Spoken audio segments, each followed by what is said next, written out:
સ્વાતંત્ર્ય પર્વ નિમિત્તે સુરેન્દ્રનગર ખાતે જિલ્લા વહીવટીતંત્ર, મહાનગરપાલિકા અને ભાજપના સંયુક્ત ઉપક્રમે ભવ્ય ત્રિરંગા યાત્રા યોજાઈ।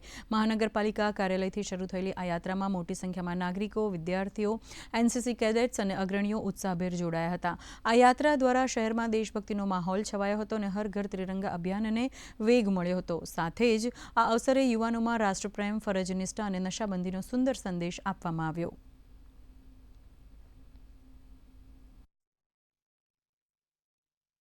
સુરેન્દ્રનગર જિલ્લા વહીવટી તંત્ર, સુરેન્દ્રનગર મહાનગરપાલિકા અને સુરેન્દ્રનગર ભારતીય જનતા પાર્ટી દ્વારા આ સંયુક્ત તિરંગા યાત્રા સુરેન્દ્રનગર મહાનગરપાલિકાથી શરૂ કરી અને એમપી શાહ કોમર્સ કોલેજ સુધી અંદાજિત 3 કિલોમીટરની આ ભવ્યાતિ ભવ્ય તિરંગા યાત્રાનું આયોજન ખૂબ જ સારી રીતે થયું છે। સાથે સાથે તિરંગો એ આપણી આન બાન અને શાન છે।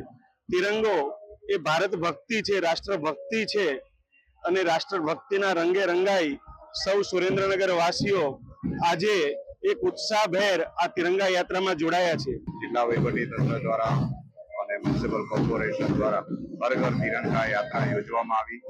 આપ સૌ જોઈ શકો છો એમ લગભગ 2 કિલોમીટર જેટલી લાંબી યાત્રામાં સૌ નાગરિકો, યુવાનો, સ્કાઉટ, ગાઈડ, એનસીસી સર્વે ખૂબ ઉત્સાહથી જોડાયા છે। ત્યારે સમગ્ર સુરેન્દ્રનગર શહેર ભારતનું આઝાદી પર્વ ઉજવી રહ્યું છે।